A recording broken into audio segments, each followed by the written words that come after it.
tuning in on the fifth episode of HeyPoorPodcast. Today on our podcast we have Jay Hello, everybody. and Trevor. Francis and Bert sadly couldn't make it this week because he was attacked by a bunch of wolves on their way home. I hope you guys are excited because this week we are going to introduce a new segment to our podcast, the special guest segment. In this brand new portion of our podcast, we invite some internet celebrities onto our humble show to talk with them and interview them. To start this segment we invited the Goombah otaku Gaijin Goombah from his own show Game Exchange, which is part of the Game Tirus YouTube channel. Say hello to our listeners, Gaijin. How you doing, everyone? So, to start off, why don't you tell us a little bit about your show and yourself? Well, gosh, where to get started with that? I'll go ahead and get started with myself. That's easier to explain. I've been spending the last 8 years or so studying about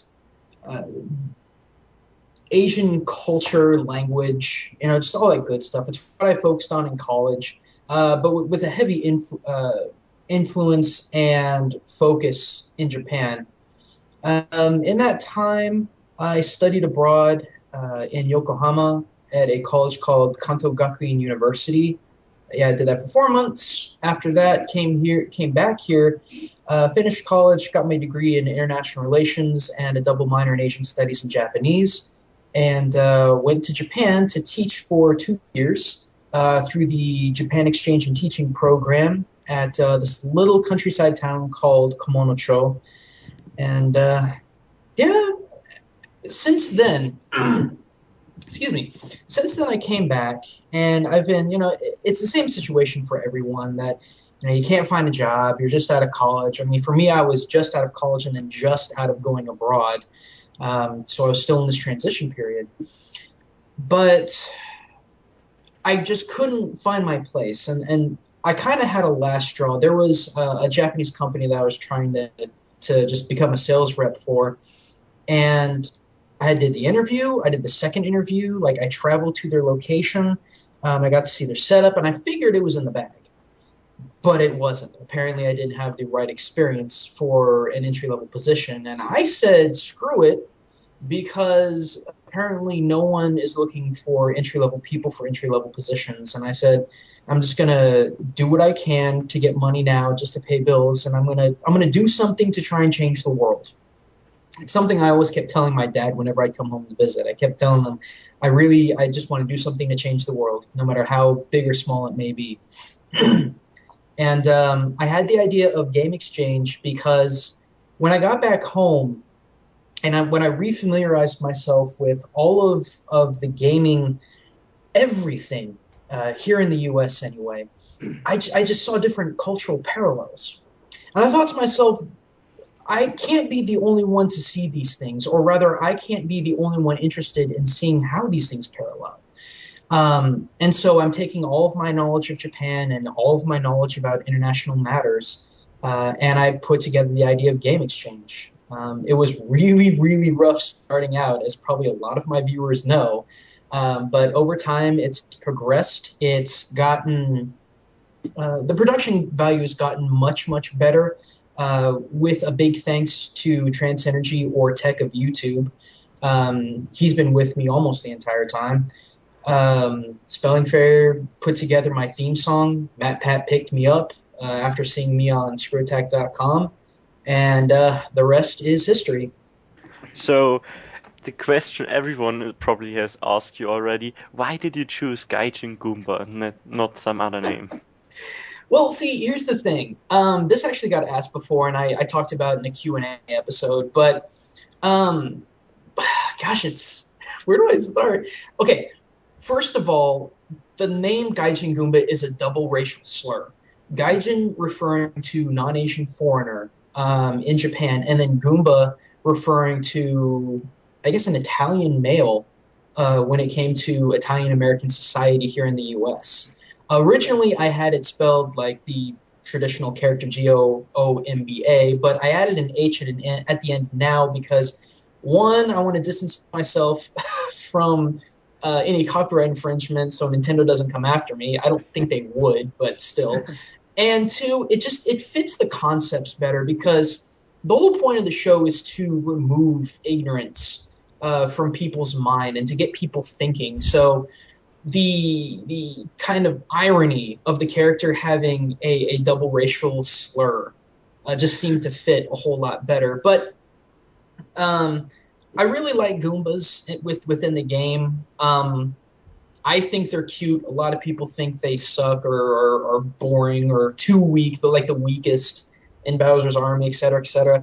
But I mean, growing up, I was the big dumb nerd that not a lot of people liked in elementary school, junior high, and whatnot. And so I kind of embraced that weakness to make it more of a strength. So, yeah.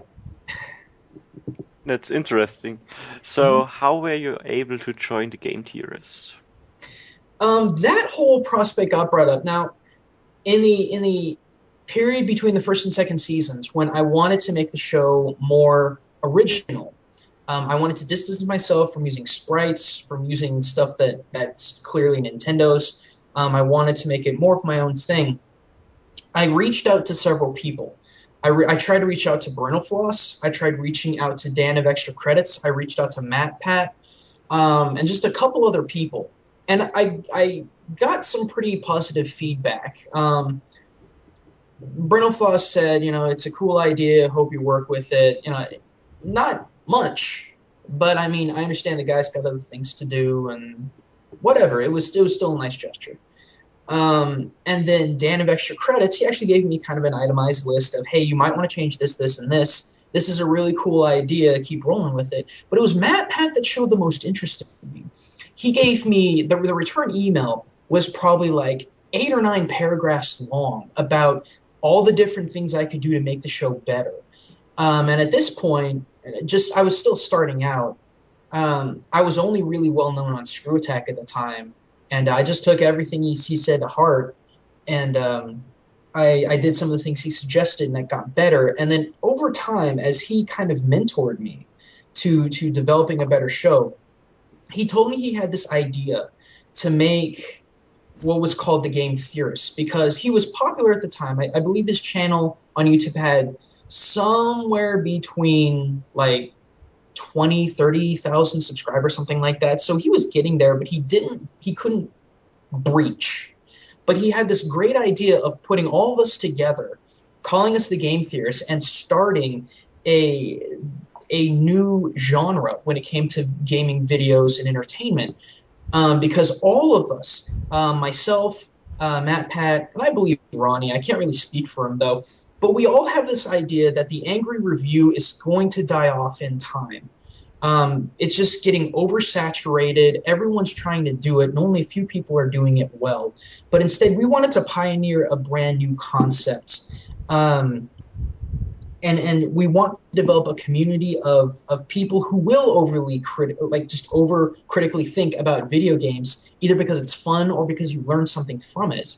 And at this point, through our different shows, we talk about different things. Of course, through Game Exchange, I talk about culture and other cultures in gaming. MatPat talks about the science and could this happen? Like he said, it's the Mythbusters of gaming.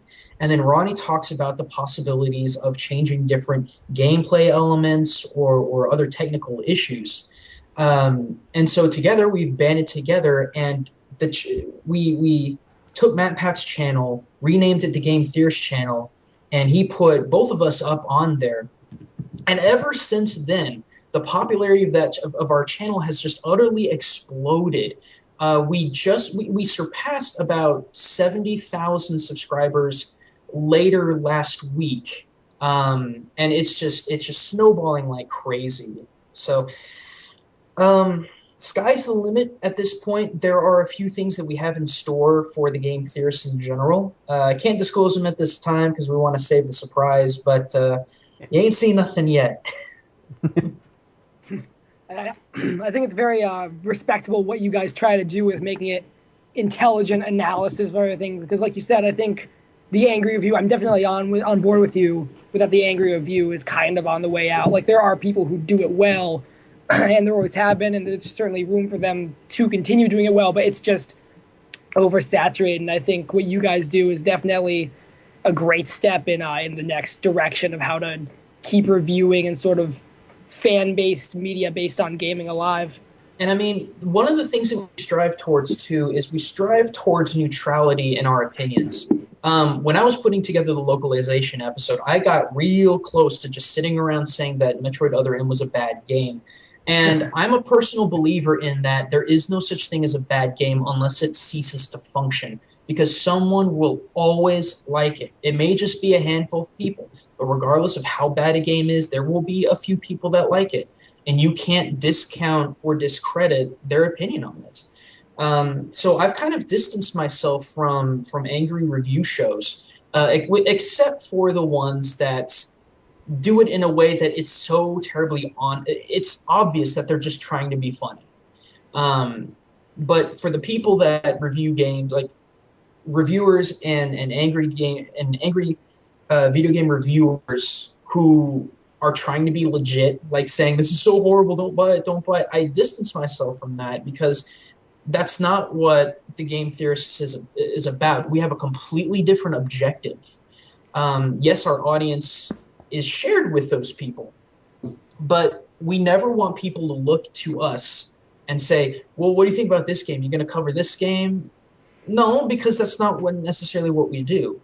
I have a bunch of people keep telling me, review X game because it's either really, really good or really, really bad. And I tell people I'm not a reviewer. I'm a cultural analyzer in these games. And if there's nothing that I can pull from to fit a 10-minute episode, I'm not going to do it. So it's still unfamiliar territory. There's a handful of people that do what we do. Vsauce 3 does what we do. Yuri of the Wind does what we do, in a sense. So, and I wouldn't call them competition. I would just say that there are other people out there that have the same idea, and the only thing I care about at this point is the information getting out there. Right. But yeah, that's just what we're trying to focus on. I definitely agree that the angry review thing was overplayed, and that's one thing I decided that I wouldn't do whenever I started doing reviews. So I try to make kind of a calm, for my Sonic reviews, I try to just, talk about the game, talk about what I like about the game, and, kind of give the history of each game and the history of the Sonic series in general. And I drew a lot of inspiration from Classic Game Room, because, Mark with that channel, I mean, he generally loves, there's very few games that he will just straight out say, this is a bad game.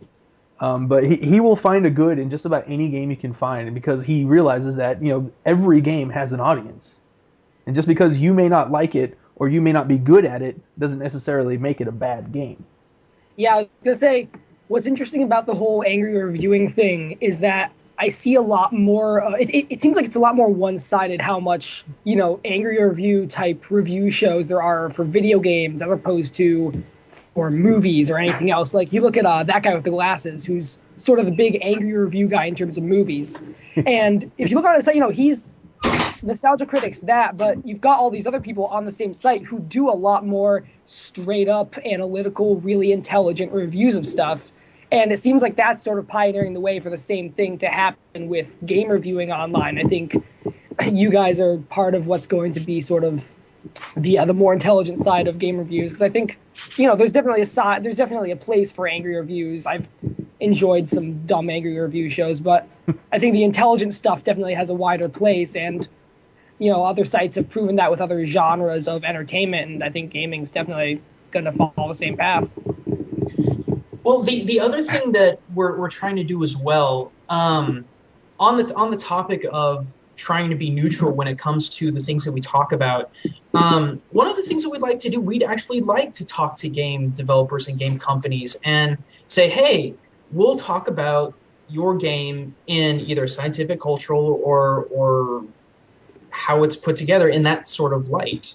Because if people want to, if people want to pay us to promote we can do that, and we can entertain people at the same time. It's just where a lot of angry reviews, where a lot of people get in trouble with different companies because they're just talking crap about their movie, their game, whatever. We want to just talk about the cold hard facts of of whichever game that we talk about. So we're trying very, very hard not to be offensive because one, we don't want we don't want a class action lawsuit against us for doing what we're doing. But at the same time, we're trying to stretch out to these developers and tell them we have no intention of making money by talking bad about the things that you do. All we're doing is talking about interesting concepts that have come from the things you've produced. So if nothing else, we are providing a positive, if not neutral, light of your game to 70,000 plus people.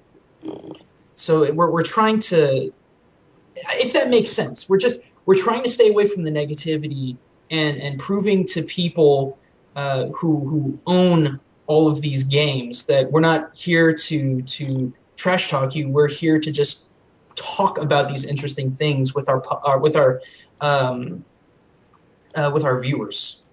So you talked about how MatPat helped you start out. Did you know I actually helped him start out on his? Go ahead. I'm sorry. I was just gonna say no. I did not. On his first video, I was the first comment, and I noticed not many people know about him, so I advertised him back then on my forum, which Trevor knows about. It was the Talking Classics forum, which I did for Keith Epicary. And I helped them a little bit with how to tag videos and how to get them seen on YouTube, because previously I had a channel for World of Warcraft with around 5,000 subs. Back then it was much, nowadays not at all. So now that we are talking about that topic, do you have some tips for people that want to start out on YouTube? I can do a few. I did an entire panel about this, and it's up on YouTube in my channel, and it's an hour long. But you need to first come up with an original idea, and by original, I don't necessarily mean everything that you do is brand new. You can do something that a lot of other people are doing, but you need to put a certain twist to it. I usually make the comparisons of James Rolfe, Spoonie, and JonTron. They all kind of do the same thing in a way, but the way that they do it is very, very different. And with that, it develops different fan bases. So come up with either a brand new idea of something to talk about or a brand new way to do the same thing.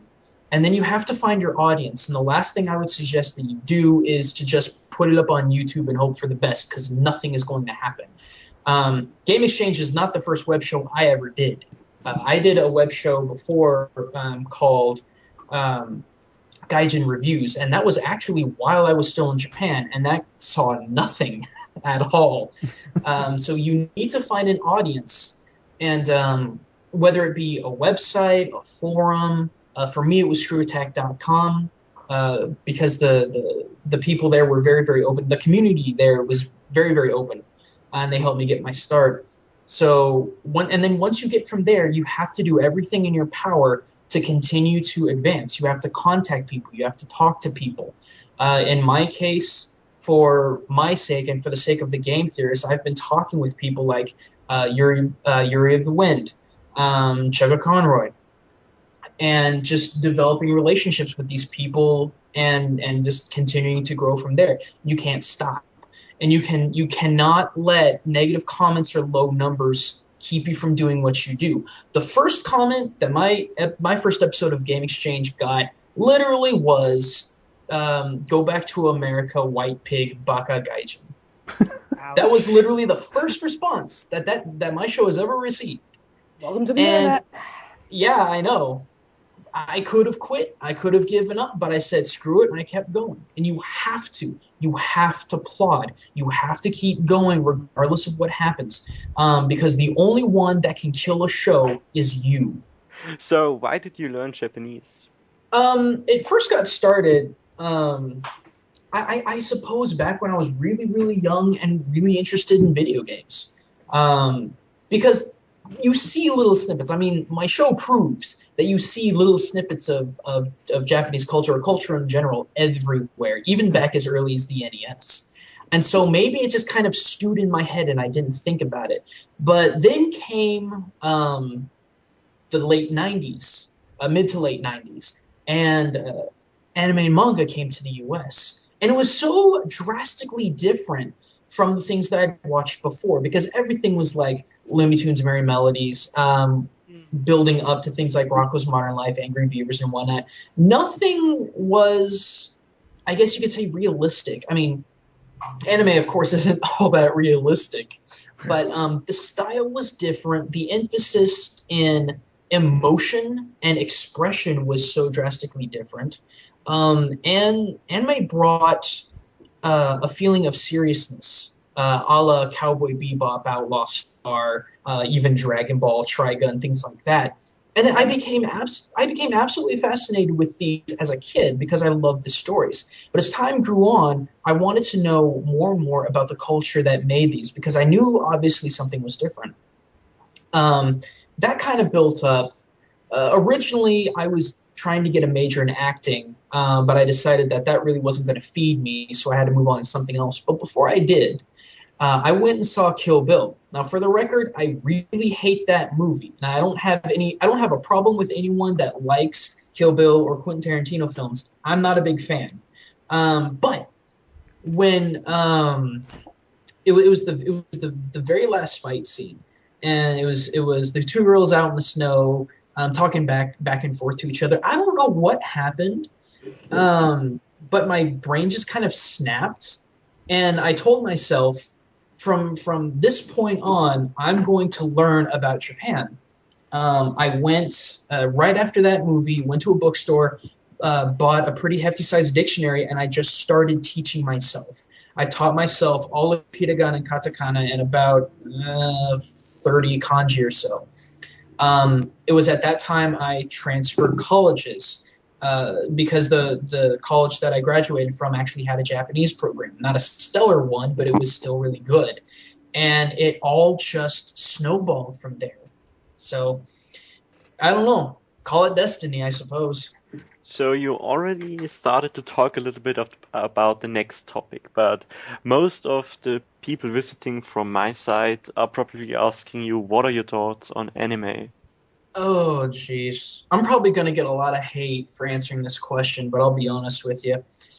I've lost just about all of my interest in it. And the two reasons are the oversaturation and the moe boom. Those two things completely shattered my interest for anime in general. The latter being the bigger culprit because I still had a lot of soft spots for anime when I left for Japan about 3 years ago.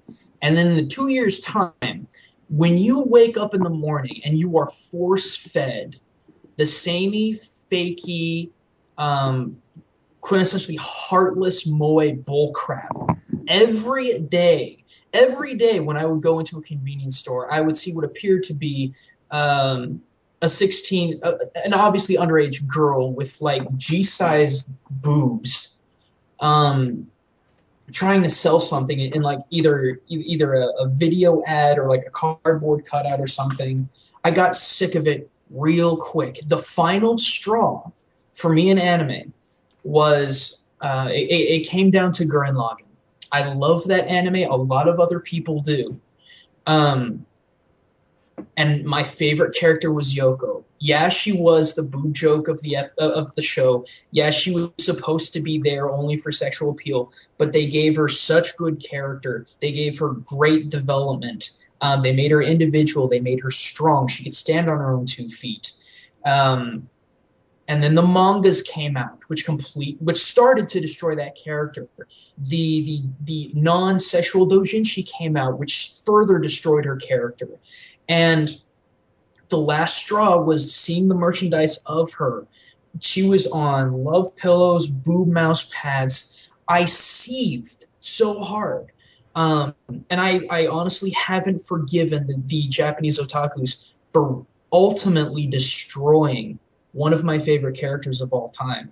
And from that point, I've basically abandoned anime altogether, because you can't live in Japan and get sick of it, unless you are just that blindsided, with love, regardless of what it is that you see. I've also seen really great series like One Piece. A lot of people like One Piece, and a lot of people have good reason to like One Piece. I don't like One Piece because it's become an absolute monster. Because I could not walk half a mile in Japan without seeing three different One Piece related things. It just so just again, oversaturation, the moe boom, and basically Japanese otaku in general just completely destroyed my love for it. You know, it's funny. You were saying how you were sure you're gonna get some hate for that opinion. I completely agree with you. Like I've always been a fan of anime. Like I got into Studio Ghibli stuff when I was younger. Last couple years was when I really started getting interested in anime, and most of the stuff I like is the more like artsy kind of stuff. You know, stuff like Gankutsuo, The Count of Monte Cristo, Wolf's Rain, stuff with more legitimate depth to it. I mean, there's some exceptions. I'm a fan of Evangelion, which some people could say is a little bit on that line of sort of being fan servicey, but there's just so little legitimately good depth in modern anime in the last few years. Like so much of it is just a product of the friggin' moe boom, which has definitely ruined a large part of it. There's still some good shows. I've been told Sword Art Online is supposed to be a pretty good show. That's a very recent production. Oh, really? Yeah. Well, there you go. Exactly. Nothing is good anymore. But I completely agree that there's been a large negative impact because of oversaturation. A lot of the shows I found myself enjoying are older shows, or at least relatively older shows. Nothing in the last couple years that I can think of that's come out would come on any top 20 list of anime of mine. I think that's a kind of a sad decline. Well, there is some good stuff, but nobody knows about it because it's so underground. Like Kaiji, which is a gambling anime, which sounds like who's going to watch that? A show about gambling. But it's really something different, you know? Yeah. I mean, go ahead. I was gonna say I have to agree because I've pretty much lost interest too. I mean, I got my first dose of anime with Toonami and stuff, and the first I kind of watched it, the midnight run on Saturday nights, and I would watch Sailor Moon and Dragon Ball Z, and I was like, this is kind of cool. But the funny thing is, the thing that got me into anime was Tenchi Muyo, and that still remains my favorite anime of all time. But over the years, I mean, like you guys said, I've lost interest mainly just because I haven't found anything that interests me, except for one. I would say one anime that I would definitely recommend everyone check out is Toriko, which is available on Hulu or any other. I love Toriko. It's like Dragon Ball Z in a world where everything is an ingredient for food. Yeah, that's a pretty good show. Yeah. It's interesting that we're talking about like the oversaturation because excuse me, I'm stuttering over my words, largely due to the moe boom, because there have been other similar booms. Like, this goes to me being the youngest one of us by a long run, but when I was little, when like Naruto was getting big and One Piece was getting big, though, like that was a big time for fighting anime and fighting manga, stuff like Bleach, Naruto, all that stuff. I couldn't care less about that stuff. The only fighting anime I've ever really enjoyed was Soul Eater, and that's largely just because of the stylisticness of it, because I thought Frona was an interesting character, because there's other stuff to it. There have been other big fads in anime that have lasted a really long time, like the fighting anime boom, the mecha boom with Gundam and all that. But it seems like the moe boom is just driving anime into so much more mediocrity than either of those. It's interesting to see, and it's sad to see, and I hope it doesn't continue. Well, it's because it's recycling the formula. Like, when it came to giant mecha, giant mecha anime has been around long since any of us were born. Like, if you really want to go back to the earliest giant mecha anime, you can probably look at Tetsujin Nichuhachi Go, or Gigantor as we know it. And that's back when that's back in the black and white, like, 40s era. From my understanding, Japan has always had a fascination with technology, particularly when it came to things that are animatronic, having an actual soul, and what defines the human soul, and can that be replicated, and so on and so forth. But that formula has been changed many, many times, even over the countless Gundam episodes, either if you're talking about the Universal Century line or any of the offshoots like Gundam Wing or Gundam X. There are a handful of things that are different. I would argue that that's kind of it's become a bit samey ever since Seed, and that's kind of where I fell out with Gundam. But it's been able to change it up enough that it's still at least been moderately fresh. But when I can look at a really popular anime, and when I can already in my head explain what the plot is, what's going to happen, and what's the point?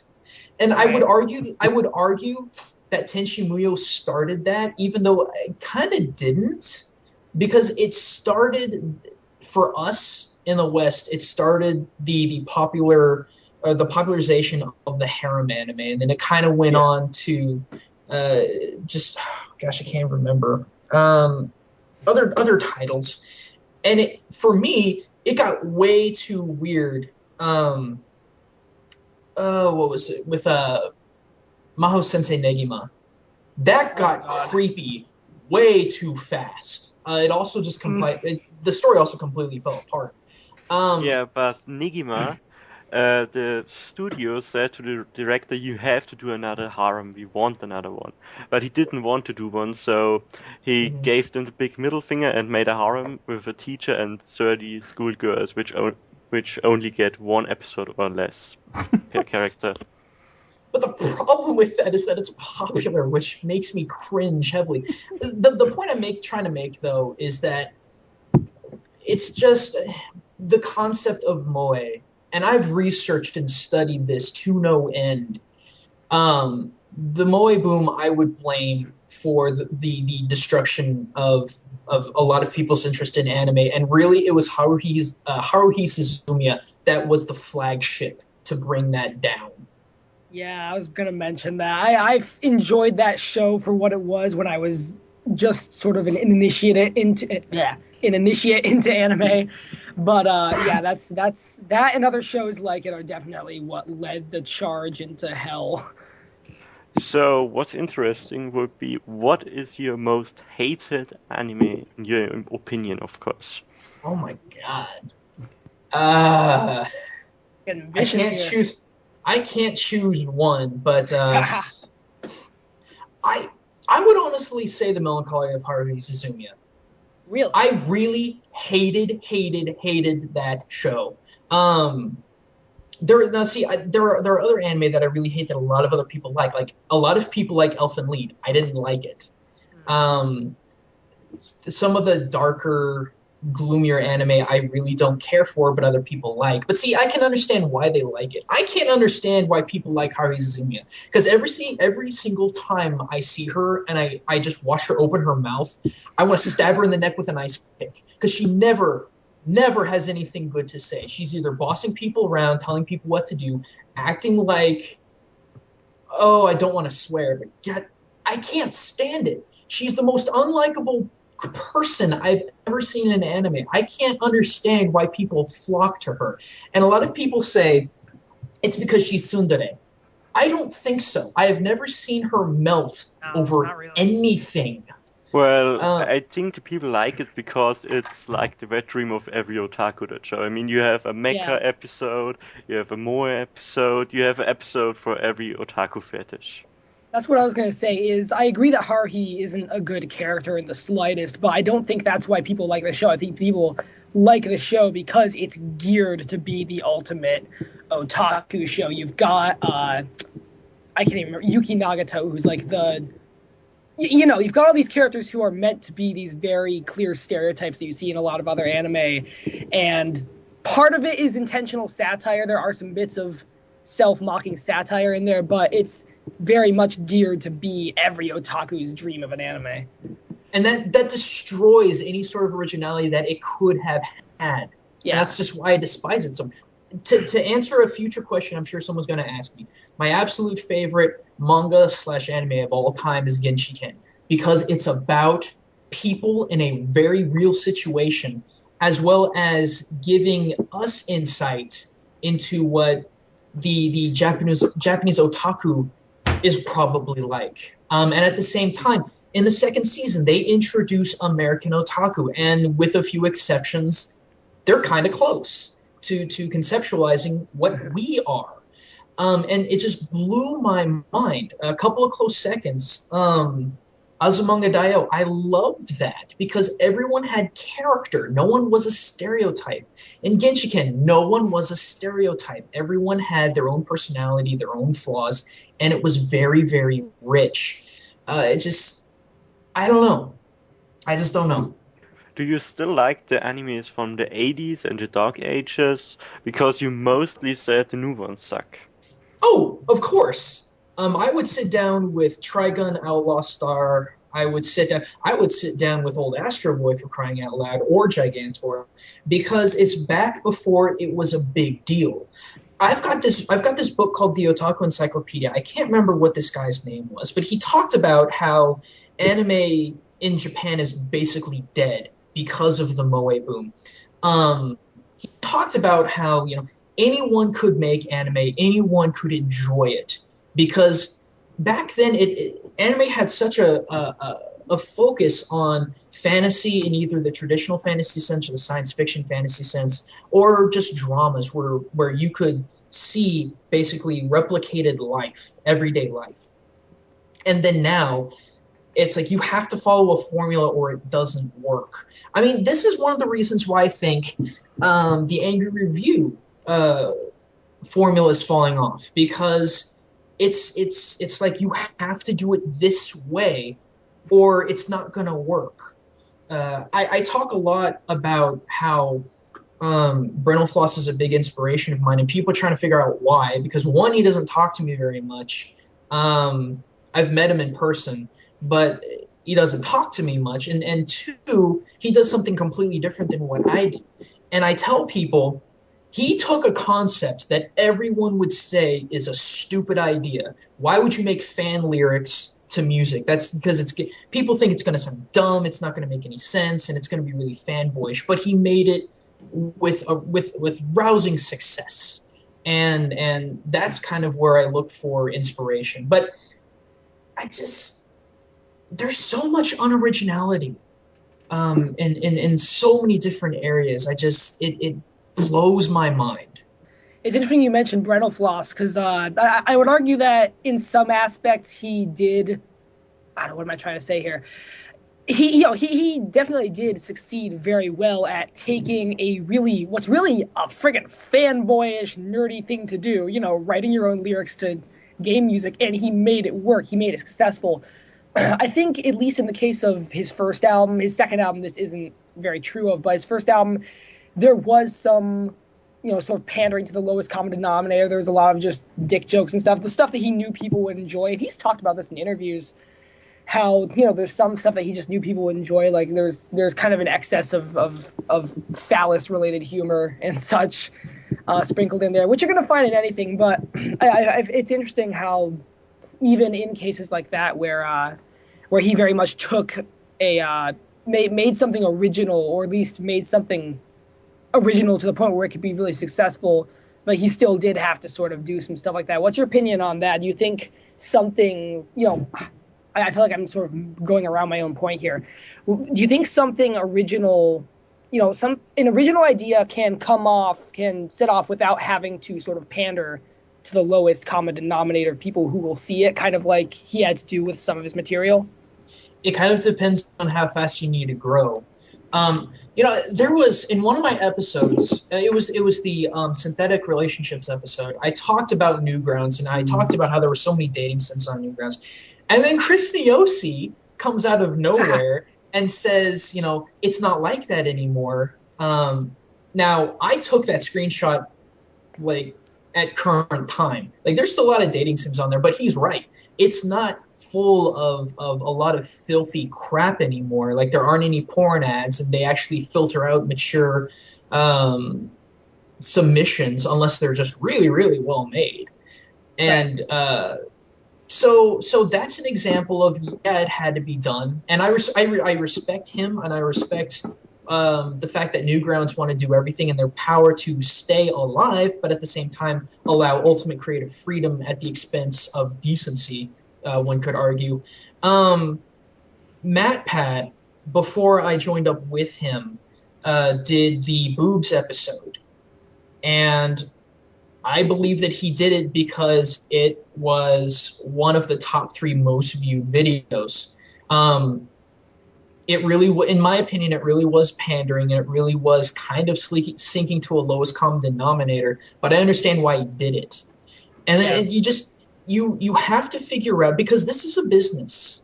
You know, a lot of people think that, you know, we're just doing this in a free time. We're just doing this because we're not really thinking about the future of it. You know, we're trying to get to the point where we can make money. We want to make this our livelihood because we love it so much. But it depends on what you want to sacrifice. In a sense, I've kind of gone to a lowest common denominator. The first episode was kind of a low common denominator because of just talking about all the violence and the Darkness 2 trailer and all that stuff. I didn't want to do that, but it pissed me off so much to listen to people complain about Galgun being so sexually immoral when we are literally waiting for a game where you murder people in the most horrific ways possible. That got on my nerves, and that had to be my first episode. I'm going to hopefully in the future be talking about why in the world there are so many busty girls in gaming. And yeah, I'm probably going to be dipping into the lowest common denominator, but I'm going to try and keep it objective. Right. But it really depends on how fast you want to grow, what are you willing to sacrifice, and how comfortable are you with either sort of selling out or completely selling out. Because when you sell out, you're set. You can make money. You can make a livelihood off that. Now, is your dignity / self-respect / your opinion of your fans, does that matter to you? How much does that matter to you? For me, it matters a whole heck of a lot because of the very nature in which I explain my information. So because of that, I have been growing relatively, well, I grew very, very slowly before MatPat found me, and then ever since then, it's been exploding in growth on my own personal channel. But I mean, that's what you have to do. You can make it without sinking to a lowest common denominator, but are you willing to sacrifice the time and resources to make that happen? That's what you have to ask yourself. Yeah, and you know, I would say, like, you have reached enough success where, like, and you've been doing this long enough, like, you know, a year is long enough where I feel like if you had been doing stuff, like if your first video had been the ones about why are there so many busty girls in gaming or whatever, then it would have been more pandering to the lowest common denominator than now. Now you've done enough stuff. You've established, like, I feel like starting by establishing that you can address things more intelligently definitely allows you to occasionally dip off into the topics that more people will like, as, oh, there's boobs on the cover or whatever. But it certainly is true, you mostly get views if something like Boobs is in the title. The game theory Boobs video is the second most viewed article on my site. And the most viewed is from Google, the keyword Dead Space porn. And I don't know why, but at least every day, 3 times, someone goes on my site and looks for Dead Space porn. Every day, 3 times. I have no idea why. I need to mention something really quick about that. One of the biggest pet peeves that I've had as of recently is that ever since the Dead Space 3 demo came out, everyone and their mother had to make a video about it. Angry Joe, PBG. Isn't that advertising? That's what it looks like to me. Okay. If they're getting paid for it, yeah. Like, if you guys watch Game Grumps, they did the episode of Chivalry saying, "Oh, it's free now until someday," and then PPG and Pro Jared did it. Yeah. So I'm thinking, okay, they must be getting paid under the table for this, so fine, whatever. But I'm just like, really, guys? You can't say no. Like, I felt I felt genuinely bad that I wasn't doing a Dead Space 3 commentary. And I've had people ask me about stuff like that. I'm like, guys, it's not what I focus on. Culture in killing zombies. There's probably something there. I don't know if it could fill a 10-minute episode, but I'm sure there's something there. In killing aliens. Killing in general. If you guys, or if anyone listening, if anyone watches Extra Credits at any sort of regularity, they did an episode about Japan and the gun. And that was actually one of my bigger inspiration, like for a single episode of something to get me started on this. Because they talked about a lot of good things, but they could have kept going. And that's what I want to do in a future episode is keep going about what they're talking about and get into just really dirty into about the whys of some of these things. Sorry, I'm digressing a whole lot, and I know that's Ronnie's job. So, by the way, the last question, I think, killed our viewer count. Like 100 people dropped off probably because of you ranting on anime. But that's fine. I'm sorry, guys. We don't need Are you kidding? I would guess that gained us more people. Okay, here's to the people listening and that got really mad at what I said. You have to understand that I do not hate people who like it. I had a very, very unique experience that shoved my interest off the cliff. And you have to understand that was my experience. But it was only my experience. If you love anime, that's fine. My love of anime is what got me started doing this in the first place. Yes, it fell off, but that's just what happens. Sometimes that does happen. If it was a different universe and maybe I didn't go to Japan, I think maybe my interest would only increase. But the one thing that I've learned through doing the show, and one of the reasons why I will never review anything is because you have to respect other people's opinions because they are things. They exist.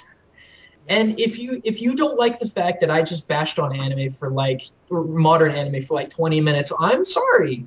But I am entitled to my opinion just as you're entitled to yours. And I hope that everyone can understand that. Completely agreed. Okay, so to get to a better topic, which more people are going to like, what are your top 3 games? Oh, jeez.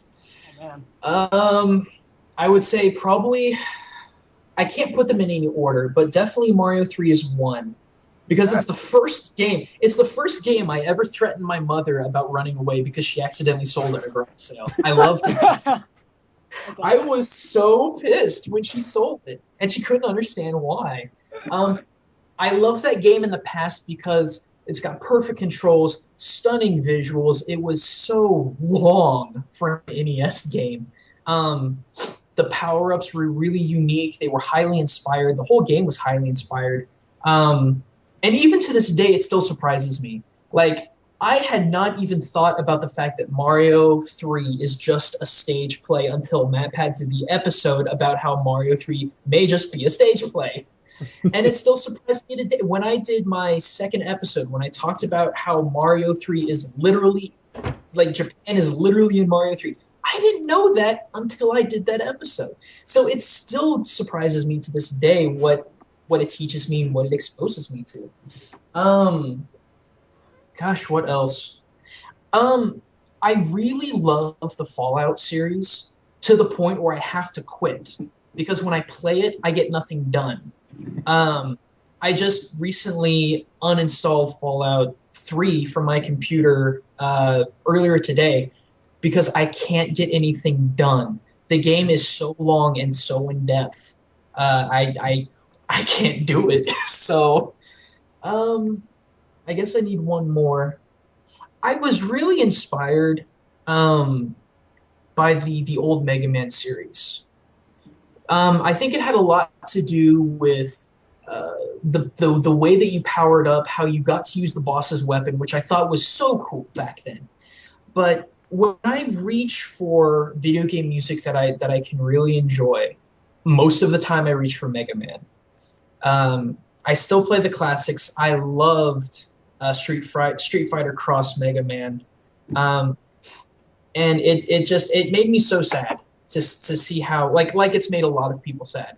at how Capcom's been handling Mega Man. To hear them say, we just stopped talking about Mega Man because we didn't know what to do next after we canceled Mega Man Legends 3. I'm like, that's such a bullcrap response. Come on, guys. Well, they made a poll to ask fans what they want in the next Mega Man game and games from Capcom in general.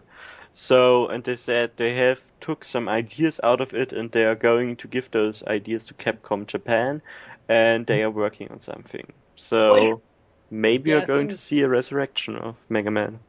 Yeah, it seems like they're finally toning down their battle against Inafune, as it were. I honestly think I encourage everyone, at least when it comes to the U.S., because I don't know how like the game distributions in other countries works. But for those of you listening in the States, buy every single virtual console release of Mega Man for the 3DS when it comes out, because I swear they're using that to poll to see how much interest people have in Mega Man. I swear that's what it's for. I believe it. So I plan on getting every single one. I wish 2 would hurry up and come out. 'Cause That was was actually a question on the poll they made.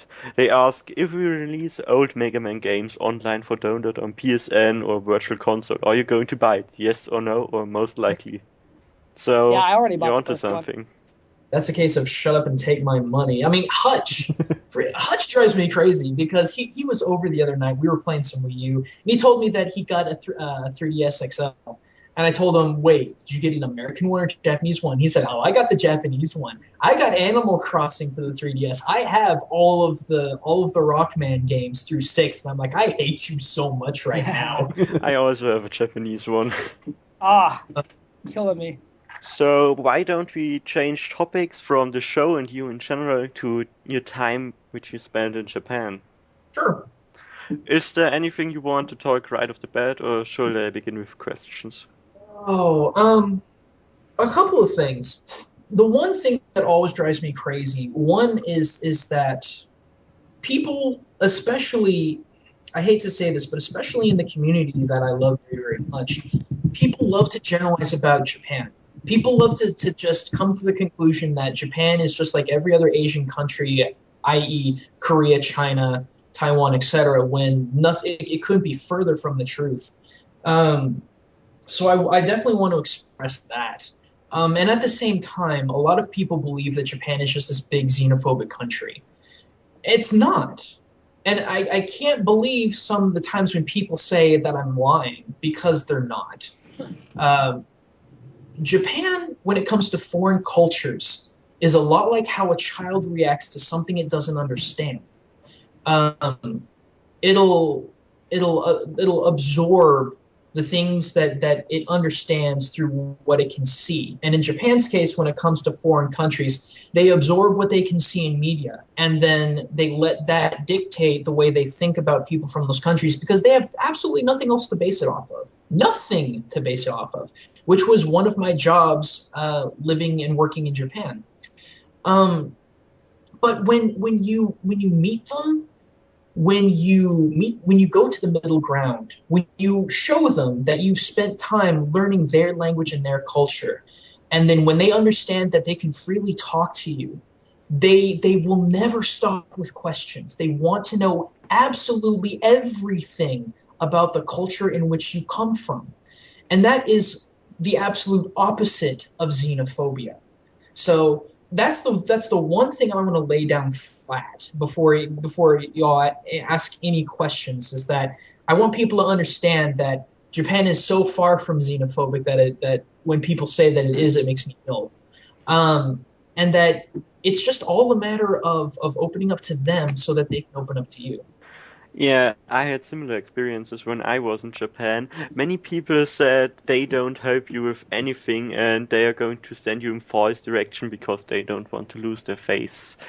And I actually didn't find a subway which I was looking for, and I asked an old lady around 70 years old, but well, it's Japanese lady. I don't know how old she really was. So, but she brought me directly in the area where it was. She took me there, and she didn't find the station in the area, so she asked a businessman, and he took me directly there. So he didn't just say go into that direction. They took me directly. Yeah. Dude, Japanese old people are the bomb. I'm serious. I called them Shizuka-chan and Oto-san, which is basically like dad, but they were my adoptive Japanese grandparents. I cried when after I introduced myself to them and got to know them. They said, if you ever get lonely, come over. We will feed you dinner. We will do your laundry. And you have no idea. If you've never lived in another country before, or at least another culture, you have no idea how absolutely soul-crushing it can be when you have nothing to fall back on. When you feel like that there's no one there to help pick you back up emotionally when you've been brought down. And Japan broke me several times to the point where I didn't want to be there anymore. But damn, they brought it back. And I will never... They made me this little I don't know what to call it. It's kind of like a tapestry. I'm holding it right now in my hand. I have it at my desk. They made it from an old kimono, and it's so beautiful. And they made this big long message on the back, and I will never forget them and their kindness. So just people in Japan between the ages of 30 and 90 rule. I love them. 29 and under, I don't want anything to do with them. Was anyone else here in Japan besides us? Nope. No. Too bad. I know. Yeah. I'd love to go to TGC or something some year, but money. Yeah. So, is there any place you really enjoyed not related anything to technology in Japan? For myself, it was the Ueno Park in Tokyo.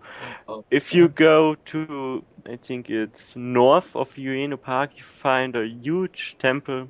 It was just great, that place. I spent there like 3 or 4 hours and was there a couple of days.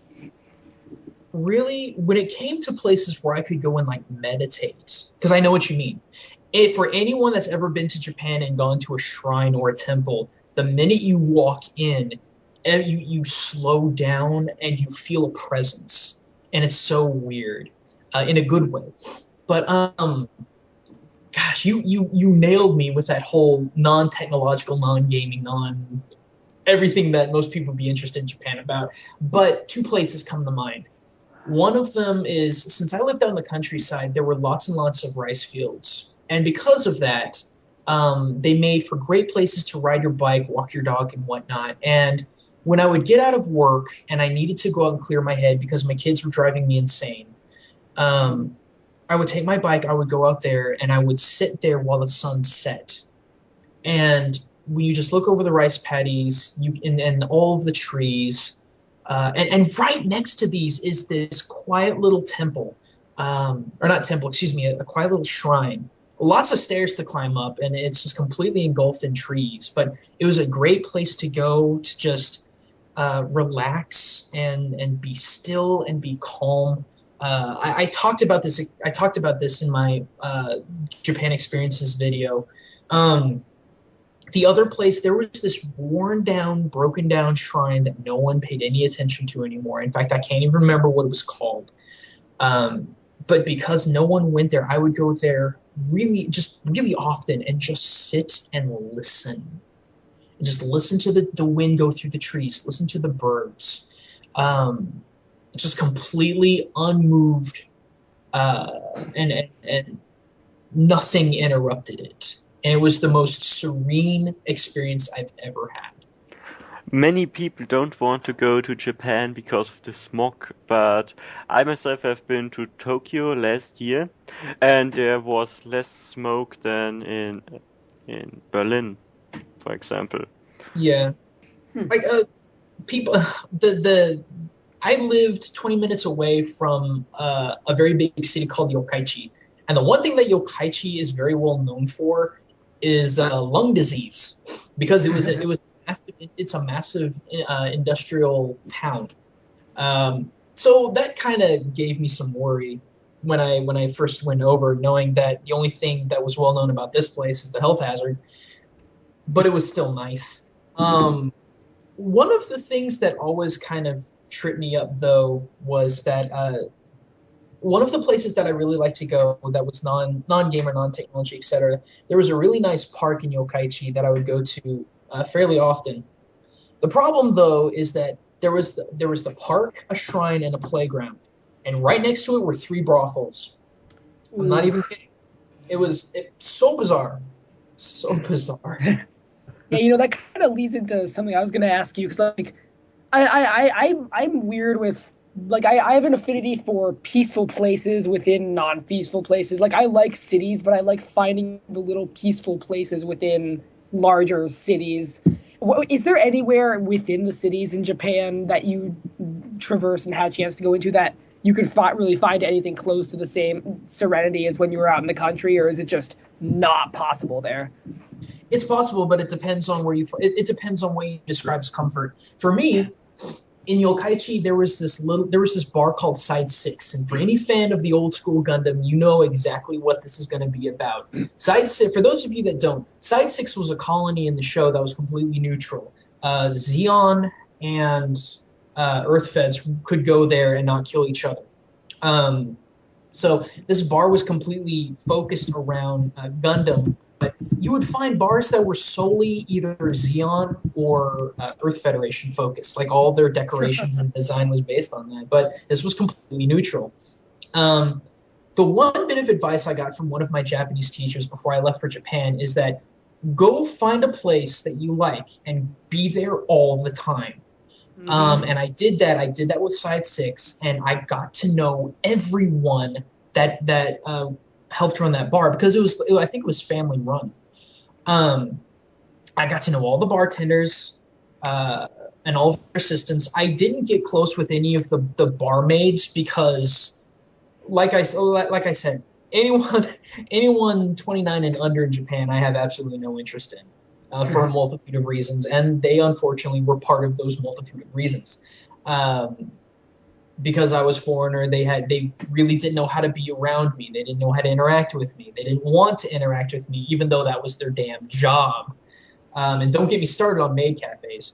But that aside, those were some of the coolest people I ever met. If I knew they didn't want me to do it, I would put it online in my channel, because I wanted people to see just how friendly some people in Japan really could be. But I need to respect the fact that most people in Japan do not like getting their picture taken without knowing exactly where it's going to be, and it's almost impossible to get people on video. Believe it or not, one of the reasons why you've seen so little of Hutch and heard so little from Hutch is because of that specific thing. He hates the limelight. Because people in Japan are very self-conscious about what they do on video, and if it gets uploaded online, and what that can do to their reputation, and so on and so forth. Because the Japanese news media, they're a brood of vipers. They will find any and all reason to ruin people for the sake of getting people to listen to them. If you guys thought like Fox 6 or like Fox News was bad, there was a sumo wrestler that went back to his home country because he had a physical injury. Someone caught him on tape playing soccer, and he was forced to retire forever. Yeah, there's that media stuff. There was something else recent with that, and I don't know if you were aware of this. This was just a couple days ago. I saw this all over Tumblr, where it was some pop idol, some member of a pop idol group who was seen. Yes, yeah. Mm-hmm. She was forced to like shave her head and make a video apologizing to the public. She was not forced to shave her head. She did that on her own volition, because that's the ultimate please forgive me thing in Japan. And the problem with that, God, before I start ranting about that, because damn. The band members and the people that are on their side are saying she went way too far with apology, and there are other people who are saying this is total crap. They should be able to have their own life, and I'm with that group. Oh yeah, sure. It pissed me off so much. I sent 3 tweets about it. One, to the 800 people that follow me on Twitter, I said, this is why I hate AKB48 with every fiber of my being. This crap right here. And then I sent AKB48 my own personal message in Japanese saying, this is the most vile aspect of the industry that you are a part of. Don't even bother coming to my country. Like, I was that happy. Granted, they probably just completely ignored it, but I was so offended by what they did, and I'm still offended by the way that AKB48 operates, that I will, at a drop of a hat, walk up to them, try really hard not to punch all 64 of them in the face, and say, never step foot in my country. I don't want you ever coming near me, the people I care for, because everything you do is such garbage. Yeah. Sorry. And I when you have to spend every single day either listening to them or seeing their ads, you develop this deep hatred. So I'm going to ask you something. You were in Japan while the Fukushima incident happened, Oh, yes, correct? yes, I was. Yeah, and I wanted to ask, after the incident, they shut all, I don't know what they are named in English, nuclear reactors down. yeah. And was the smog before then? Was there more smog in Japan in general before that happened?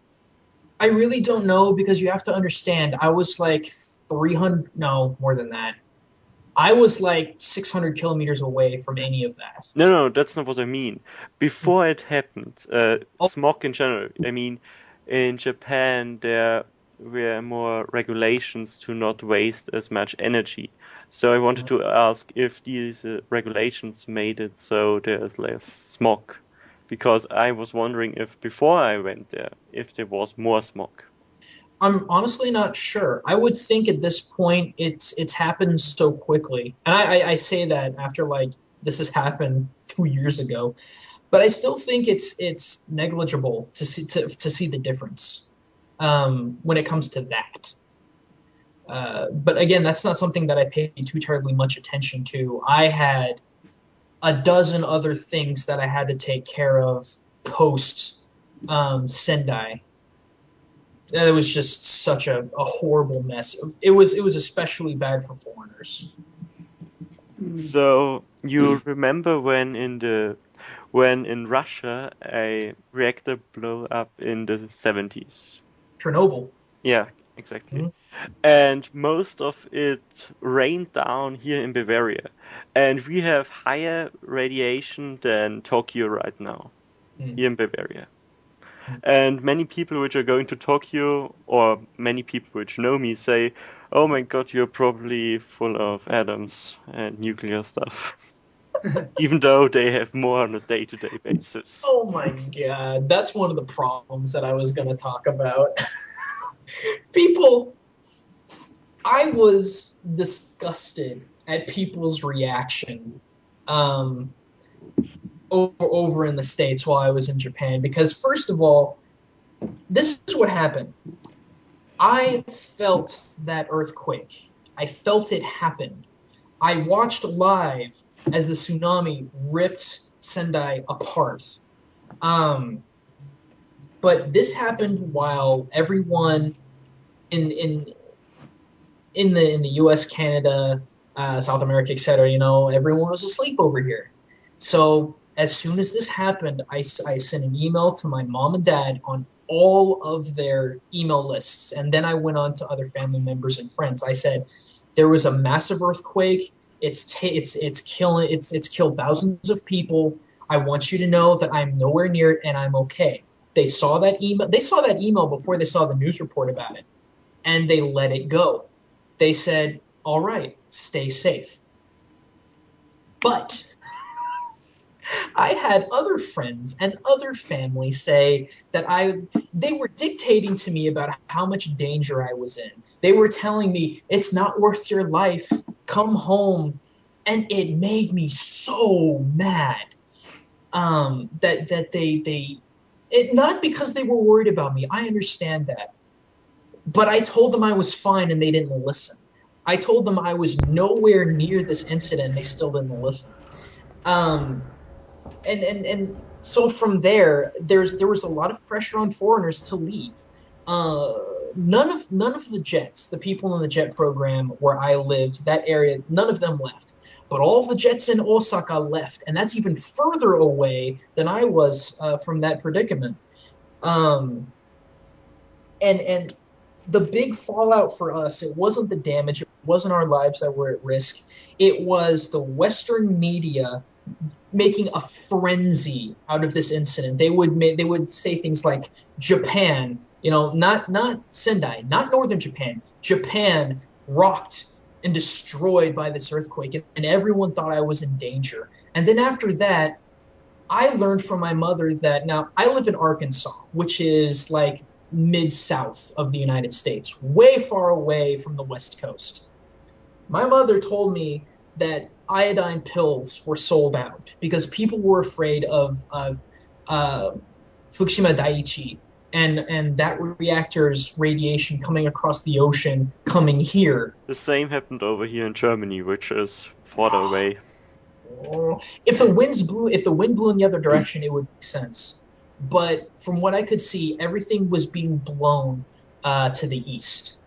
And now for the people in like California and the West Coast, people freaking out a little bit, that's fine. I can understand that. But when we're talking about the East Coast and the Midwest freaking out over fallout that has to literally travel half the globe to get there, I lost it.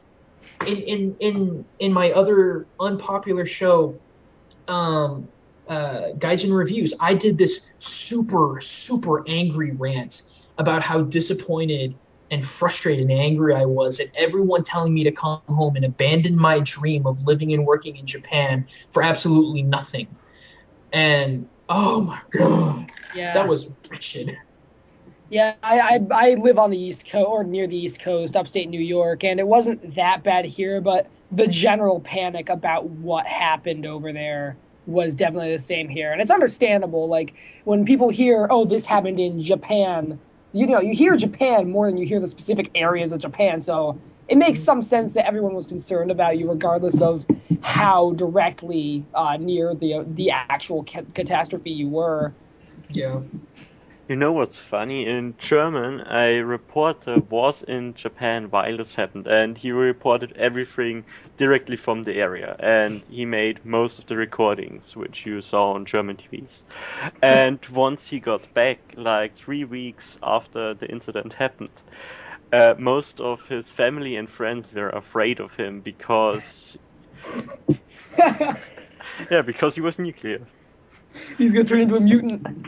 Yeah, exactly.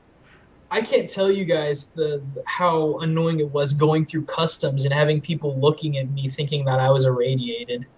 So, how hard was it to change your lifestyle to fit into the Japanese culture? The first time I went over, it wasn't so hard because I went over with other students, like other American students, and we just kind of kept to ourselves. And that was easy enough. So the second time I went over when I was effectively alone, it wasn't as bad because I knew exactly what to expect.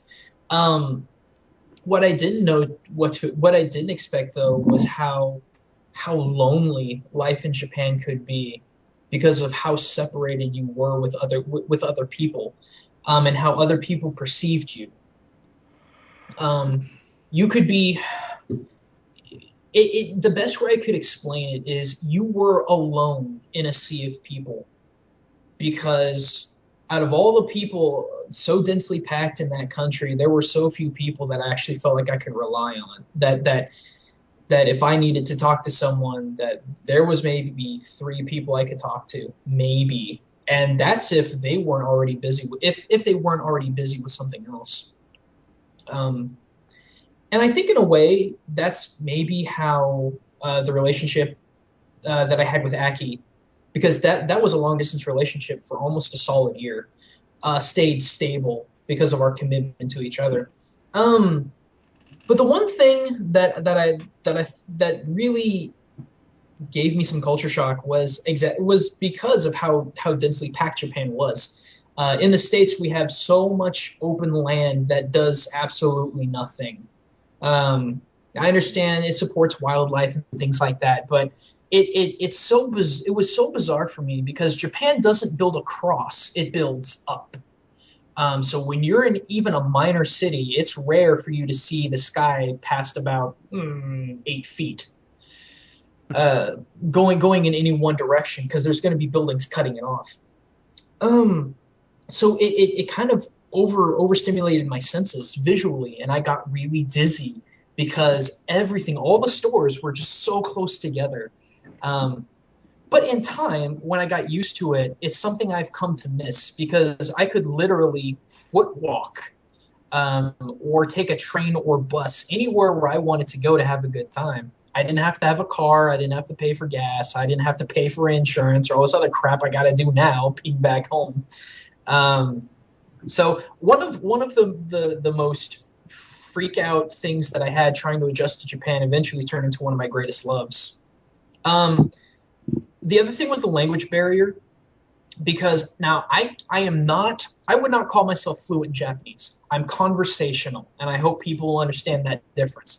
The problem, though, is that when dealing with business, there is what's called keigo, which is the high formality that people in Japan give to customers or people they're trying to do business with or things like that. And they don't teach you that in college. At least Can not I very explain well. that for the listeners? Sure, go for it. So, Japanese people always say yes to everything, even if they don't mean it. And they say it in such ways which only a Japanese person would understand it. So, if you ask something for their opinion and they say yes, but in a special tone, it means no, because they can't say no. And they rather say no in the English language than in Japanese, because the word ie, which means no, is just something they don't want to say at all, because it is like a bad word for them. Well, it kind of destroys the flow or wa, as they put it, that sort of harmonization, that harmony that they have. And by the way, us foreigners are really good at shattering that. I've done that 3 times in a very big way, and I felt really, really bad for doing it, but it was funny.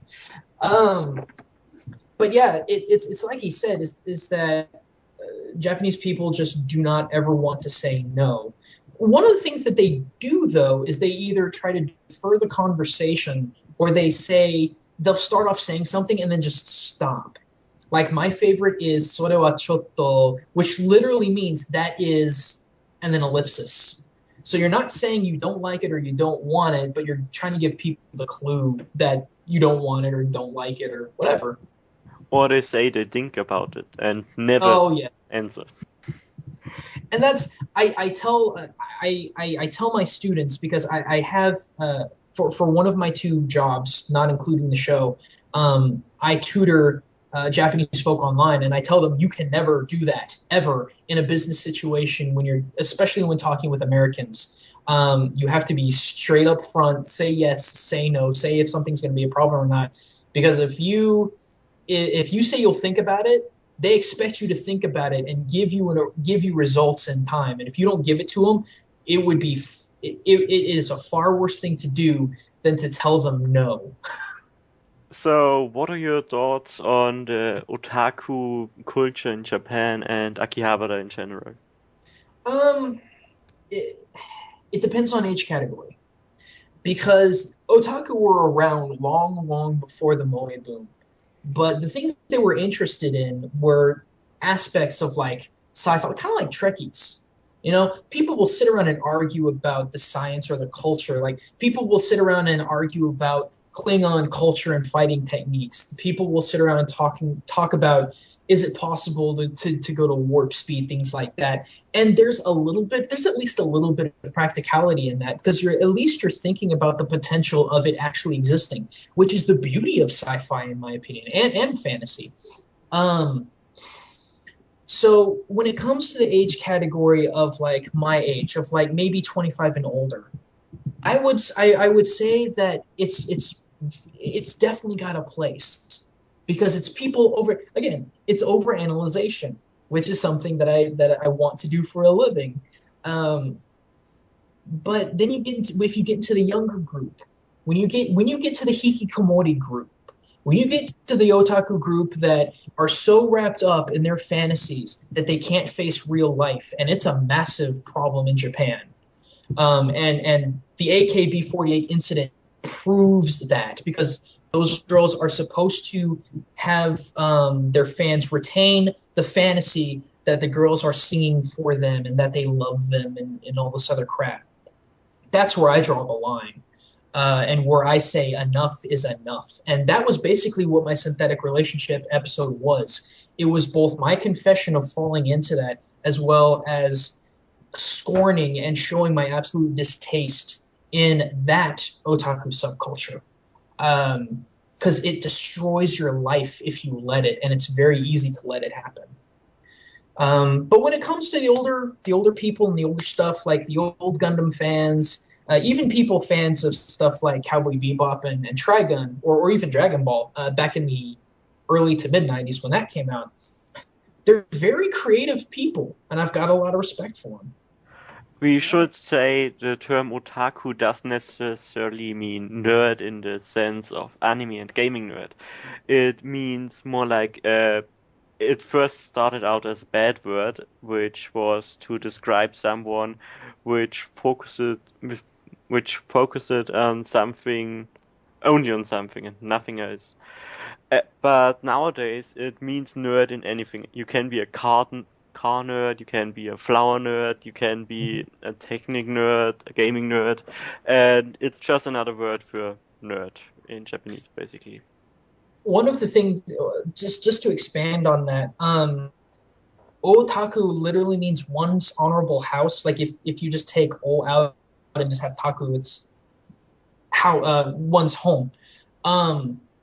And I believe that word derived from the fact that people who were obsessed about one particular thing or another, they wouldn't leave their house because they were so involved in whatever it was that they were interested in that they didn't. Or maybe their house just looked like what they were interested in.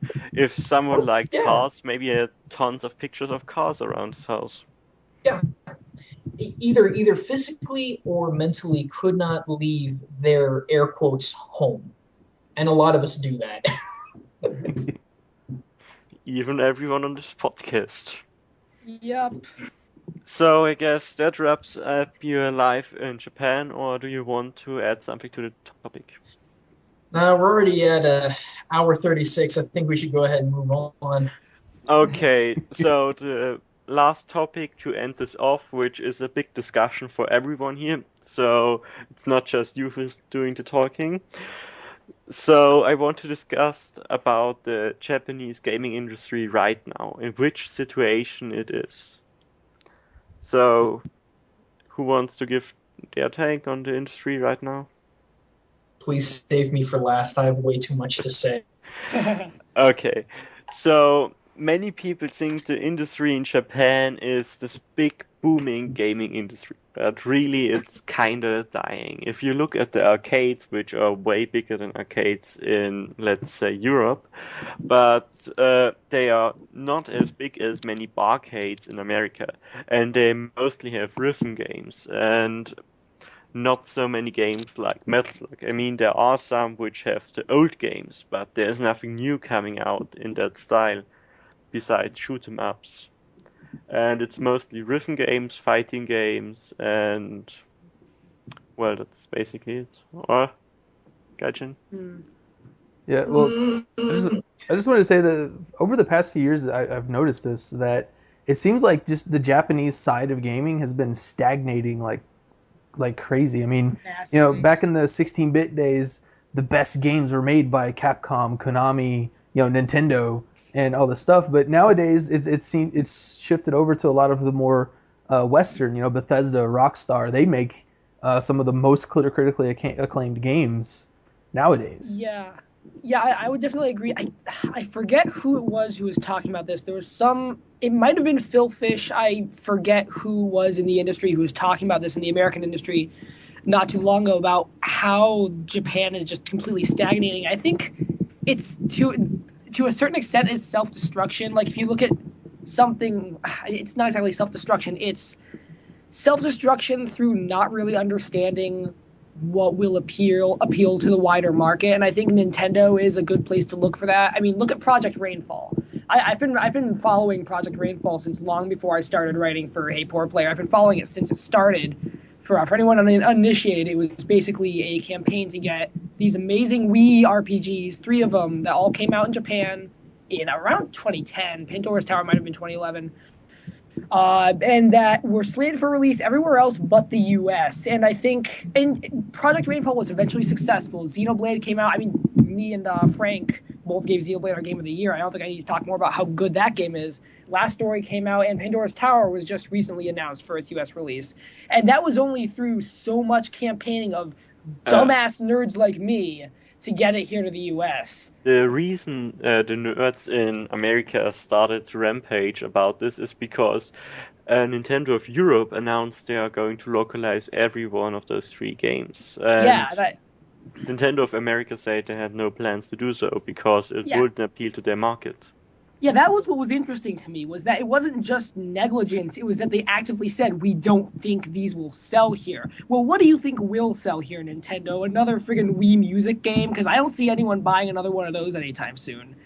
And I think, and I think this is a lot more true of Nintendo from what we've seen than a lot of other Japanese companies, but I think Nintendo is just one example of many, I'm sure, where it just seems like there's a big misconception in Japanese gaming culture of what will sell outside of Japan. It just seems like they don't really have their finger on the pulse of what will appeal to the worldwide market like they once did. I will say there is one company that still will basically release just about anything from Japan in America, and that's Atlus. They don't seem to care how Japanese their game is. They will release it in America. Well, if someone talks about defending JRPGs in general, those people mostly talk about Index, which is the Japanese counterpart of Atlus, and they talk about their Shin Megami Tensei series, because they innovate with every new installment. But they are the only ones. I mean, if you look at Dragon Quest, it's the same since the first game, really. I mean, nothing much has changed besides the art and a little bit in the fighting system. Yeah. And in Final Fantasy, they change it every time, but they can't change it so someone likes it. So either way, they change nothing or they change too much. Yeah, it's interesting. Yeah, there's other companies that I'm sure do this. Like I'm trying to find them, but Xseed has sort of made it their recent mission to be the same kind of company that pushes to get Japanese games released in the West. They released The Last Story here in America, and they're doing the American release of Pandora's Tower. But yeah, I think Atlus is definitely one of the big ones. Like without them, we wouldn't get games like Code of Princess here in the U.S. Like that's just the kind of title. Like it seems like they're good at taking risks in terms of the Japanese game market. I think a lot of the reason, at least here in the States, I can't speak for Marius obviously, but at least here in the States, and it's probably true anywhere else, it seems like there's just a lot of, I don't know, I want to say I feel like a lot of Japan probably realizes just how weird they are and how weird a lot of the common concepts in their media are to outside audiences. Like, and that's true in anything in Japanese media, I think, to an extent. Anime is another big example of that. But I think because of that, there's, in the last, decade or so, been a big fear to release a lot of the stranger, quirkier titles that come out in Japan here in the U.S. Can I play devil's advocate for a moment? Sure. Go for it. Okay. In response to a lot of people, because I know this isn't just you, but I've heard a lot of people knocking Nintendo for not producing more, for not releasing more over here. I wanted to find this article, and this is a quote from Satoru Iwata. "We will increase the number of such games for the U.S. market as well as in Europe. We are also willing to flexibly assist third-party developers in distributing their valuable games overseas, end quote. Examples are Dragon Quest IX, Beautiful Default, Flying Fairy, Shin Megami Tensei 4, EX Troopers, Professor Layton, Cross Phoenix Wright, Time Travelers. Let's see if I'm missing any. I think that's it. Nintendo is developing a Shin Megami Tensei game. It's Shin Megami Tensei Cross Fire Emblem. Fire Emblem. Fire Emblem. So this is a major beef that I have with a lot of hardcore, air quotes, hardcore gamers at large, and I'm just going to be honest here. I am so sick of people knocking Nintendo because, for one, they're trying really hard to bring back third-party support. They are trying to do something completely different, even if it fails, they still try to do something different. They've sold the Wii U at a loss. I have a lot of respect for that because they could have just pulled it or jacked up the price more. And so much of what they're trying to do in a lot of new games, either by gameplay or story or otherwise, they're trying to do something new. And the fact that they're trying to release a whole bunch of different games that we didn't think they were ever going to see the light of day across this, overseas. The fact that Project Rainfall was successful, I can do nothing but give them massive cred for what they've done. Yeah, and I want to make it clear based on what you just said. I want to make it clear I'm not bashing Nintendo for doing that. Nintendo is what got me into gaming. I love Nintendo just as much as anyone else here does. I think Project Rainfall is just a specific example, and I think the success of Project Rainfall is what is a part of what has caused them to sort of reverse their stance and say we will definitely focus more on third-party items, on releasing third-party items worldwide.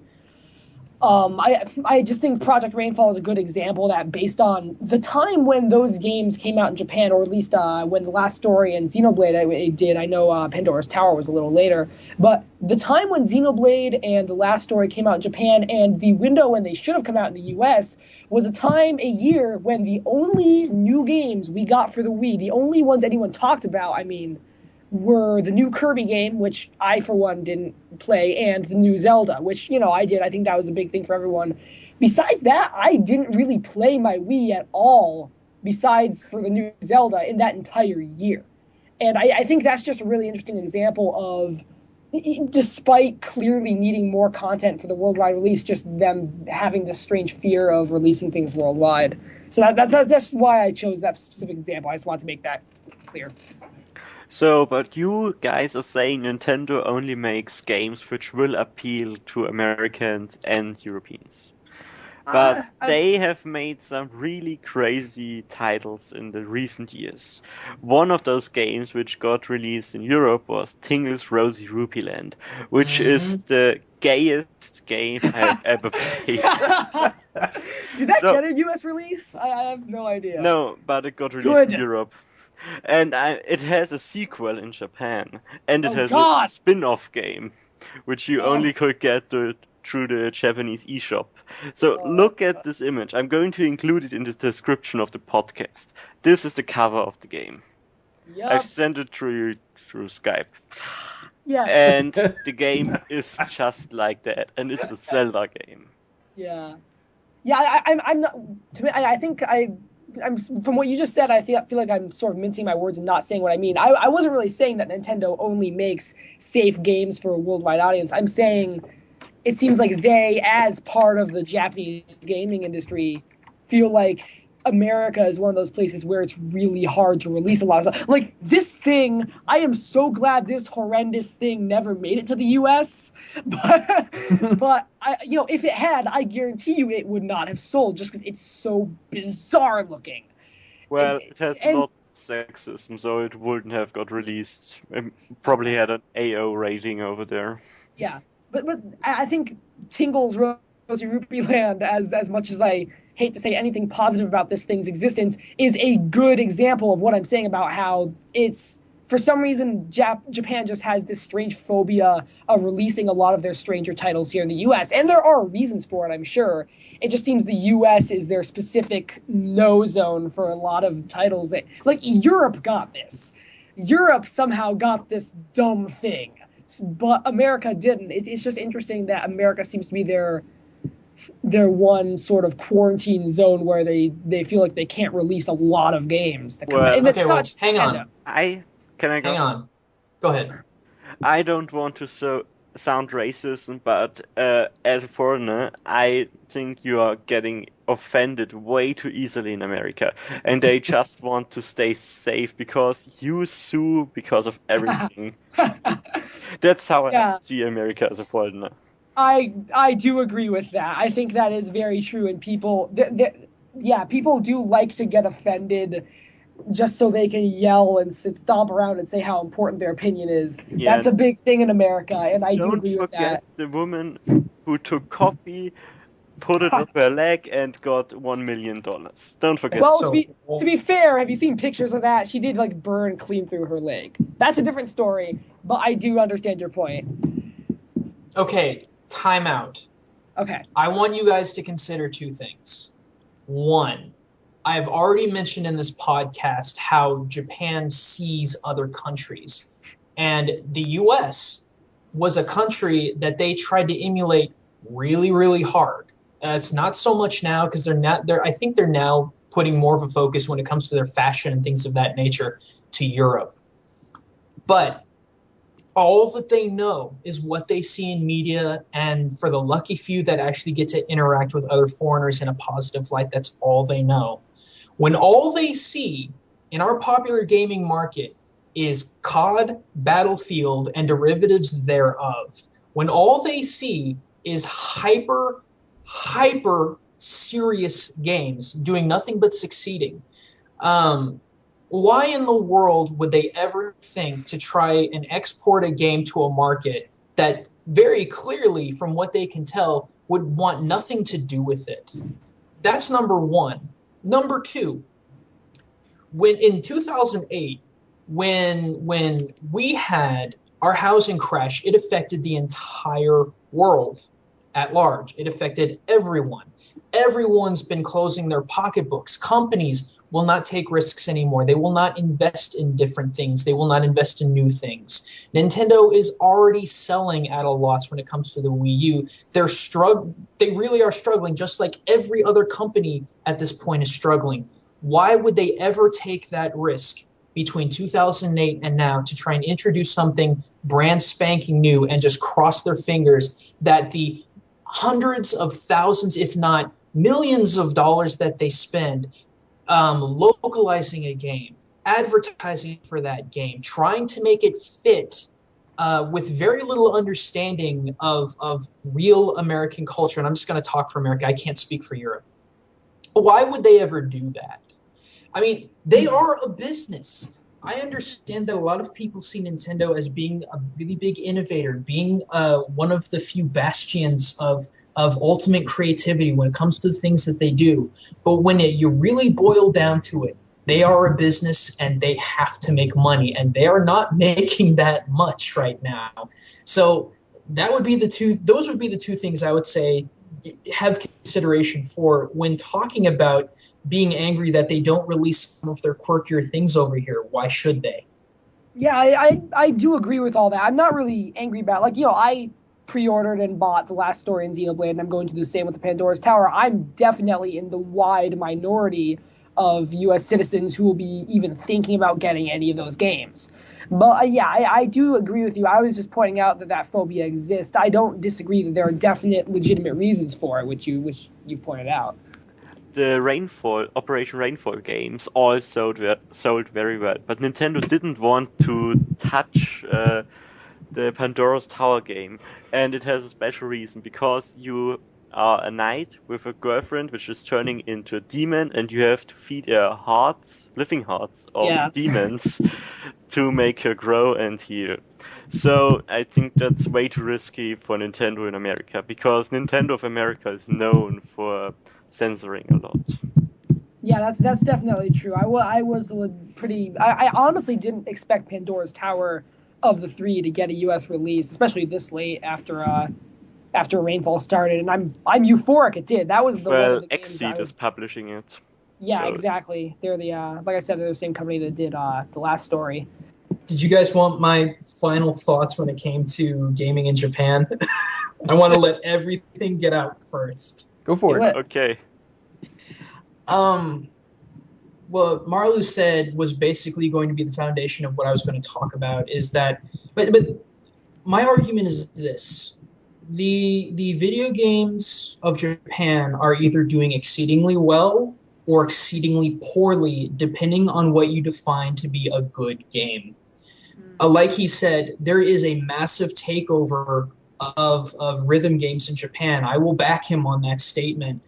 Whenever I went to an arcade, I saw rhythm games, gambling, a handful of cabinets like fighters and whatnot, and then UFO catchers or claw machines. I honestly think now, I think Japan's arcade environment is dying, but it's dying because they're refocusing on what they want to do, what they think people want to do in an arcade: rhythm games and claw machines, and the occasional area where you can gamble. That's it. Cabinets are very few and far between. In fact, I was really surprised that I found Street Fighter 4 in so many places that I did, but it is very, very much on its way out the door. But granted, those rhythm games and a couple of the other really expensive, like the Gundam pod game where you actually climb into a cockpit, they're crazy popular in Japan. They're making money, and a lot of people all over the world love those kinds of games. So it really depends on your definition. When it comes to console games, it's the exact same. I see recycling after recycling of the same sort of gameplay, which is very, I would say at this point, when it comes to action games, everything feels like Bayonetta over there. But one example of how I've been really disappointed in Japan's, I guess the Japan-only games, is Another Century Episode R, which is a game that it's kind of like crossovers of all the different current generation giant mecha that exist right now. It's a great concept, and it looks gorgeous. It plays like crap. I've played it maybe 3 times in the time that I've owned it, and I refuse to get rid of it because it's a good example at how, in my opinion, Japan's unique gaming environment is failing at such ridiculous light speeds, because your interactivity in that game is so very little. And the action itself is very, very boring. Literally, you just scoot around the ground or fly around the air, mashing either your melee button or your projectile button, whatever it may be. It doesn't get mixed up very much at all. And in fact, there are some levels you cannot complete unless you do one of their super moves, and you don't get prompted how to do it. So unless you can initiate a very, very flashy sequence, you're not going to get through the game. And that's wretched in my book. For the people that looked at Azura's Wrath and thought, wow, this is dumb, because it doesn't even feel like you're playing a game. That's the future of Japan's gaming in my book. That's pretty much it. Okay, I hear that standpoint. I don't know. I think for every example that it is the future of Japan's gaming, there are some counter examples, but that is completely a viable argument. I guess we have covered it all. All right. So, Trevor, why don't you take us to our next segment? All right. Yeah, this is a little tradition that we have where every week we ask, what you playing? So we kind of go in a round, and since you're the guest of honor, I'll let you go first. Okay. Like I said, I just got done uninstalling Fallout 3 and New Vegas because it's just way too addicting, way too immersive, and I like it too much. I can't get anything done. Been playing I'm strapped for cash right now, as I'm sure a lot of people know. But me and Aki, we've been playing the heck out of Nintendo Land, Mario Wii U, and Orochi 3. Orochi 3 got really bad reviews because the Wii U just can't keep up with the amount processing wise. It can't keep up. There's a lot of pop in, but didn't bother me too much, and it doesn't bother her. Mario Wii U, it's nothing like Mario Wii, which I really hated. There's actually some challenge to it, which I like. And then Nintendo Land is just so freaking pleasant. All right. Marius? So I have been playing something that you probably have already played. It's Sonic 06. I have 100% completed it with every character. Wow. I'm so sorry. No, but what I'm thinking is it could be a damn good game. But Could be. it could be, but if you look at how the game was built, it could have been extremely good. And this plot isn't really that bad as people made it out to be. If you take the plot and put it in, let's say, something like a Stephen King book, it could be good. But it has something. Oh my god. It has I love that. Hadn't thought of that before. If it wasn't Sonic and the gang fighting against the Islamic Satan, which is what Iblis is. Yeah. Islamic Satan and the most ridiculous-looking, realistic Robotnik you've ever seen. Yeah, but if Stephen King got the script, it could be good. Oh god. And the gameplay isn't that bad, and the level design isn't either, but it's just poorly made with the physics. Yeah. Yeah. So if you take the physics from this game and exchange them with Sonic Colors or Sonic Exploration, you're going to have a damn good game, which is worth playing. But it doesn't have those physics, so you're better off not playing it. Jay? Alright, so I've been playing a few things, but here's a little behind the scenes at HeyPoorPodcast. We're actually recording a second episode later, so I'm going to save some stuff. And I'm just going to talk about one thing I've been playing, which is Dishonored, which I mentioned last time I was on, but I actually beat it. I played all the rest of it and beat it, and I have kind of a different opinion of it now than I did last time I was on. I kind of talked about how it's a very hard game at the get-go, but it's hard in the right kind of way. It challenges you to sort of find the right kind of combination of elements to achieve your goals. I feel like there's after a point, somewhere around halfway through the game, that sort of starts to not be the case anymore. And I don't know, it's kind of hard to attribute exactly why that is. I think it's partially just after a certain, I don't know, it's not exactly you become too overpowered, it's that the environments they put you into later in the game seem to be a little, not exactly underpowered, but just geared toward more singular goals. I think what really drew me into the first couple areas of the game was that, like, there's this whole thing about the game where it's supposed to be diverging paths. You can take this path if you want to be really stealthy. You can take this path. You can just blaze a trail right down the middle.